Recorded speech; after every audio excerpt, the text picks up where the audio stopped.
pada hari ini kalau terjadi pertemuan Prabowo dengan Mega, bukan Prabowo yang berubah, Megawatinya yang berubah. Ini lantang nih saya katakan, Megawatinya yang berubah.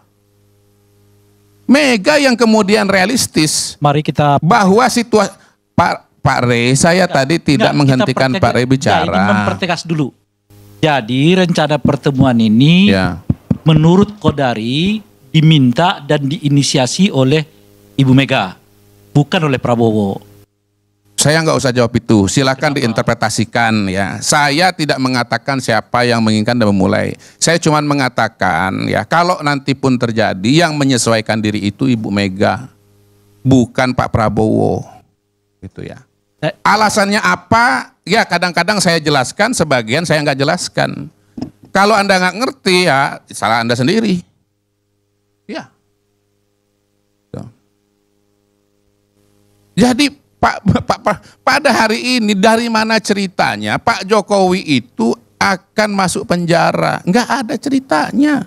Dari mana judulnya? Secara politik, iya belum bang, belum. Ini saya lagi ceritakan ini bang. Ini bang, ingat bang nih, saya ini sendiri nih bang dibandingkan 5 ini bang, gitu. Ya.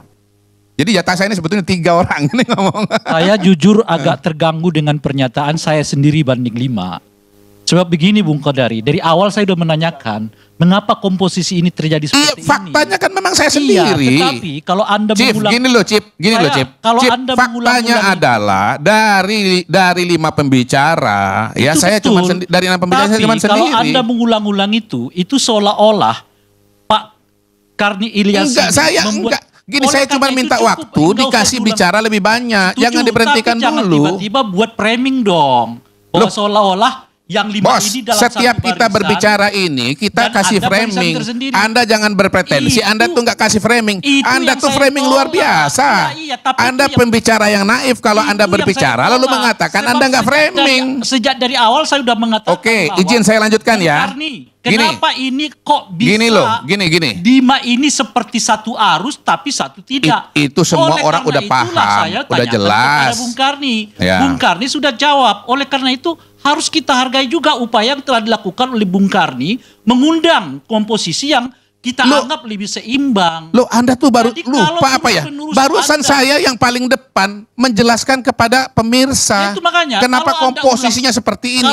Saya ini tidak mempersoalkan mengenai komposisi, oleh karena enggak. Itu jangan diulang-ulang. Loh, saya enggak mempersoalkan. Saya cuma minta waktu untuk berbicara. Saya dari awal sudah mengatakan saya mau bicara sependek-pendeknya. Tetapi saya ini menanggapi 5 orang. Itu yang enggak menanggapi 5 orang. Bagaimana Anda mengharapkan saya untuk menanggapi 5 orang seolah-olah saya menanggapi 2 orang? Yang saya anggap tidak fair. Bagaimana Anda yang nggak fair kepada saya? Saya menanggapi 5 orang. Anda harapkan saya menghadapi 2 orang saja? Anda yang nggak fair. Silakan pemirsa. Saya berbicara atas nama diri saya. Faisal Assegaf berbicara atas nama diri dia. Oke, stop ya. Stop, saya lanjutkan. Stop, saya lanjutkan. Bang Karni, saya lanjutkan. Saya beririsan dengan pikiran Faisal Assegaf, beririsan dengan pikirnya Refli Harun, itu hal lain. Tapi hak saya berbicara adalah sekian menit. Hak Anda berbicara adalah sekian menit. Jadi jangan diakumulasi. Bahwa seolah-olah 5 kali sekian menit, kali 1 sekian menit. Itu yang gak fair, itu maksud saya. Dan saya kira dilanjutkan, tapi memang jangan 5 kali semua orang itu. Iya bang. Saya lanjutin bang ya. Ini karena ada masalah, saya mau tambah dulu. Saya mesti klarifikasi, karena setiap kali Bung Hodari masuk di sini, seolah-olah dia sendiri dan kemudian bajir-bajir nyabuli kita di luar. Itu juga curang. Jadi Anda bicara saja pendapat terakhir Anda soal rejim Jokowi ini. Kita tadi kan bilang kita undang rekonsiliasi. Oke, lanjut ya.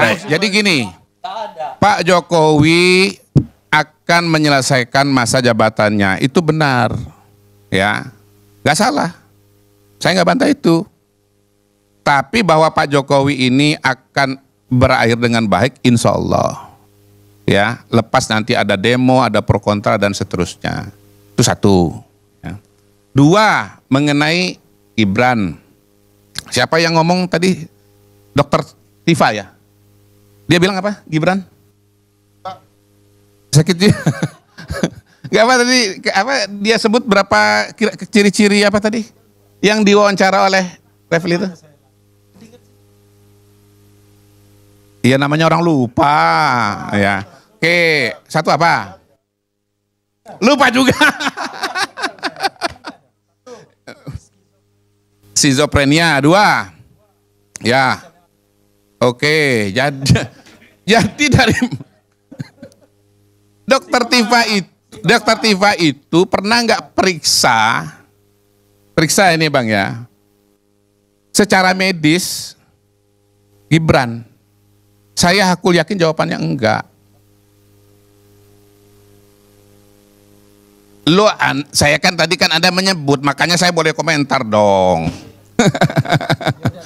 Iya, iya. Saya cuma mau mengingatkan pemirsa bahwa untuk jadi calon presiden itu ada pemeriksaan. Ada yang namanya tes kesehatan. Lolos gak Gibran? Lolos. Berarti apa? Sehat atau sakit? Sehat. Sehat. Nah, kalau kita nggak percaya kepada proses yang terjadi dan dokter-dokter yang ditunjuk untuk memeriksa, dan lebih percaya kepada Tifa, ya balik lagi tadi yang saya bilang itu, confirmation bias, anchor bias. Nah itu saya nggak mau panjang-panjang. Sekarang Mas Gibran itu ya mau gagal jadi wakil presiden itu dari mana pintunya? PT UN. Oke, kalau PT UN, saya katakan pertama begini nih penilaian saya ya. Gugatan itu akan ditolak. 1, secara legal standing tidak tepat. Karena yang mengajukan PDI Perjuangan. Sementara ya, yang berhak menurut undang-undang yang menjadi calon itu adalah pasangan. Yang punya legal standing adalah pasangan. Yang kedua, apa itu petitumnya menolak apa? Mengatakan KPU harusnya menolak pendaftaran, menolak hasil tes kesehatan, menolak penetapan, kemudian menolak apalagi pengundian nomor urut. Semua proses itu harusnya dilalui di Bawaslu. Sudah lewat. Yang ketiga, ya semua persengketaan mengenai pemilu itu harus bersifat final dan mengikat di Mahkamah Konstitusi. Mahkamah Konstitusi sudah ketok palu, sudah ambil keputusan. Nggak bisa dibatalkan oleh PT UN. Nah mengenai kasus yang sekarang, kata Bang Refli ya, sekarang kasus hukumnya mana? Fufu Fafa itu mana kasus hukumnya? Per hari ini saya lihat nggak ada kasus hukumnya Fufu Fafa. Nah kalau memang kasus hukumnya nggak ada, maka tidak ada alasan untuk mengatakan pelantikan itu harus ditunda. Lebih daripada itu saya mau tambahkan, yang memilih Gibran sebagai wakil itu 1 Pak Prabowo, 2 partai-partai koalisi. Ya, jadi Pak Prabowo berkepentingan dengan Gibran, berkepentingan. Partai-partai politik berkepentingan nggak dengan Gibran? Berkepentingan. Lebih jauh daripada itu ya, Pak Prabowo ini mau segera dilantik. Kalau ada instabilitas, ada masalah, apakah itu tidak mengganggu bagi Pak Prabowo? Cara kita melihat jangan cuma dari kacamata kita, lihat juga dari kacamata Pak Prabowo. Saya hakul yakin bahwa Pak Prabowo dan timnya ingin proses pelantikan yang tinggal menghitung hari ini, ya, ingin agar itu berjalan dengan baik dan lancar. Ya, ingin sekali supaya berjalan baik dan lancar. Dan proses-proses yang kontra itu akan membuat pelantikan yang lancar itu akan terkendala. Which is yang sudah so far so good. Pada hari ini Pak Prabowo itu konsentrasinya kemana? Nggak mikirin Fufu Fafa. Ya, paling nggak Pak Dasko udah ngatakan itu bukan hal penting, nggak dipikirin.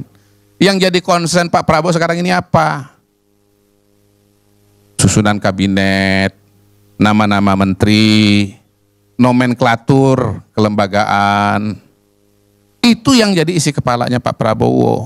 Bukan soal-soal yang tadi banyak disebut, apalagi ya tidak melantik ya tidak membawa Gibran untuk dilantik sebagai calon wakil presiden. Demikian Bang, terima kasih. Baik.